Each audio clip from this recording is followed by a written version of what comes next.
بسم اللہ الرحمن الرحیم۔ آج کے اس ویڈیو کے اندر بیان کریں گے کہ ایک عورت کا لڑکا جب بیمار ہوا تو اس نے منت مانی کہ اگر میرا لڑکا اچھا ہو گیا تو میں 7 دن کے لیے دنیا سے نکل جاؤں گی۔ تو اس عورت کو 7 دن کے لیے قبر میں قید کر دیا گیا۔ پھر اس نے قبر سے باہر آ کر قبر کا حال بیان کیا۔ ویڈیو کو آخر تک ضرور دیکھیں۔ پہلے وقتوں میں بنی اسرائیل میں ایک نوجوان سخت بیمار ہوا تو اس کی ماں نے نظر مانی، منت مانی کہ اگر اللہ پاک نے میرے بیٹے کو اس بیماری سے شفا دے دی تو میں 7 دن کے لیے دنیا سے باہر نکل جاؤں گی۔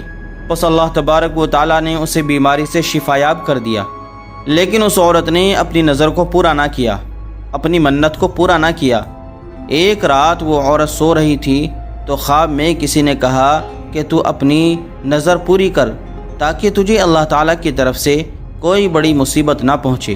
جب صبح ہوئی تو اس نے اپنے بیٹے کو بلایا اور سارا قصہ بیان کیا اور کہا کہ وہ قبرستان میں اس کے لیے قبر تیار کر کے اسے قبر میں دفن کر دے۔ بیٹے نے ایسا ہی کیا۔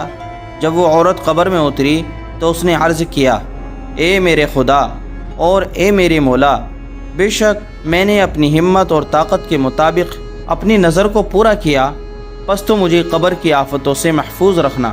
اس دعا کے بعد بیٹا قبر پر مٹی ڈال کر واپس آ گیا تو اس عورت نے قبر میں اپنے سر کی طرف سے ایک چمکتا ہوا نور دیکھا اور کھڑکی نما ایک سوراخ بھی دیکھا، اور سوراخ سے اسے ایک باغ نظر آیا جس میں 2 عورتیں بیٹھی ہوئی تھیں۔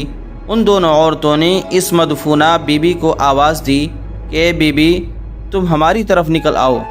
چنانچہ وہ سوراخ کھل گیا اور وہ عورت ان عورتوں کی طرف نکل کر چلی گئی۔ وہاں اس نے ایک صاف ستھرا حوض دیکھا، وہ دونوں عورتیں اس پر بیٹھی ہوئی تھیں۔ یہ عورت ان کے پاس جا بیٹھی اور ان کو سلام کیا، لیکن انہوں نے اس عورت کے سلام کا جواب نہ دیا۔ اس عورت نے ان سے پوچھا کہ تم نے میرے سلام کا جواب کیوں نہیں دیا، حالانکہ تم دونوں سلام کا جواب دینے کی طاقت رکھتی ہو؟ انہوں نے جواب دیا کہ سلام فرما برداری ہے اور ہمیں اطاعت اور فرما برداری سے منع کیا گیا ہے۔ اسی دوران وہ عورت کیا دیکھتی ہے کہ ان دونوں عورتوں میں سے ایک کے سر پر ایک چڑیا اپنے پروں سے پنکھ ہلا رہی ہے اور دوسری عورت کے سر پر ایک پرندہ اپنی چونچ مار رہا ہے۔ اس مدفونہ عورت نے پہلی عورت سے پوچھا کہ یہ کرامت تمہیں کس وجہ سے ملی؟ اس عورت نے جواب دیا کہ دنیا میں جو میرا شوہر تھا میں اس کی تابع داری کرتی تھی، میں اس کی فرما برداری کرتی تھی۔ جب میرا دنیا سے انتقال ہوا تو میرا شوہر مجھ سے راضی تھا، اس وجہ سے اللہ تعالیٰ نے مجھے یہ کرامت عطا فرمائی۔ پھر اس نے دوسری عورت سے پوچھا کہ تم عذاب میں مبتلا کیوں ہو؟ اس نے جواب دیا کہ میں ایک نیک اور صالحہ عورت تھی، لیکن دنیا میں اپنے شوہر کی نافرمان تھی۔ جب دنیا سے میرا انتقال ہوا تو میرا شوہر مجھ سے ناراض تھا۔ اللہ تعالیٰ نے نیک صالحہ ہونے کی وجہ سے میری قبر کو جنت کا باغ بنا دیا اور شوہر کی نافرمانی کی وجہ سے مجھے یہ عذاب عطا کیا۔ میں تم سے عرض کرتی ہوں کہ جب تم دنیا میں واپس جاؤ تو میرے شوہر سے میرے لیے سفارش کرنا، ہو سکتا ہے کہ وہ مجھ سے راضی ہو جائے۔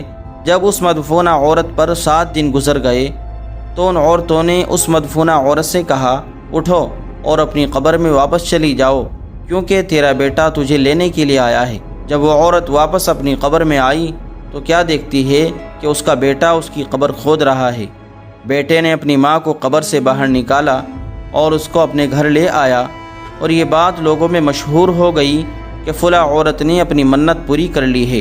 لوگ اس کی زیارت کے لیے آئے اور اس عورت کا شوہر بھی آیا جس نے اس مدفونہ عورت کو کہا تھا کہ یہ دنیا میں جا کر اس کے شوہر سے اس کی معافی کی درخواست کرے۔ چنانچہ اس عورت نے اس کے شوہر سے اس کی بیوی کا سارا حال بیان کیا اور بیوی کو معاف کر دینے کی سفارش کی، تو اس شوہر نے اپنی بیوی کو معاف کر دیا۔ ایک رات خواب میں اس عورت نے اس کی بیوی کو دیکھا۔ اس نے کہا کہ میں نے عذاب سے تیری وجہ سے نجات پائی ہے، اللہ تعالیٰ تجھے بہتر جزا دے اور تیرے گناہوں کو معاف فرمائے۔ دوستو، ہمیں اس واقعے سے یہ سبق ملتا ہے کہ ہمیں اپنے بڑوں کی فرما برداری کرنی چاہیے، ان کی بات کو ماننا چاہیے۔ دعا ہے کہ اللہ تعالی ہمیں اس پر عمل کرنے کی توفیق عطا فرمائے۔ دوستو، ویڈیو کو لائک کیجئے اور اپنے دوستوں کے ساتھ شیئر کیجئے اور ہمارے چینل کو سبسکرائب کر کے بیل آئیکن بھی دبا دیجئے تاکہ نئی ویڈیوز کی خبر آپ کو فوراً مل سکے۔ جزاکم اللہ خیرہ۔